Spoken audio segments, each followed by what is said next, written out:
Buy Bitcoin on Cash App. How to do Bitcoin on Cash App. Hey everyone, welcome back to our channel. In today's video I will guide you on how you can buy Bitcoin with Cash App, or how to do Bitcoin on Cash App, so make sure to watch the video till the end. Now, buying Bitcoin on Cash App is also fairly simple. Open up Cash App and just come to the home tab from the bottom left corner here. Once you're here, you'll find the option called Bitcoin, and once you have done that, you'll find the option called Buy Bitcoin. So tap on Buy Bitcoin.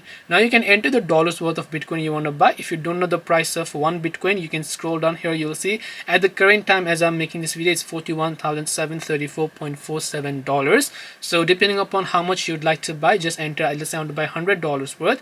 I'll tap on next option. Now you need to make sure that your account is actually verified, because if your account is not verified with your phone number, even if your phone number is verified, you have to do a legal document verification with your passport or national citizenship ID or any of the driver's license or documents that you have, and then you will be able to buy Bitcoin on Cash App. This way you'll be able to buy Bitcoin or do Bitcoin on Cash App. Hope this video was helpful. If you have got any more questions, then feel free to also leave them down below. Thank you for watching till the very end of this tutorial, and see you soon in the next video.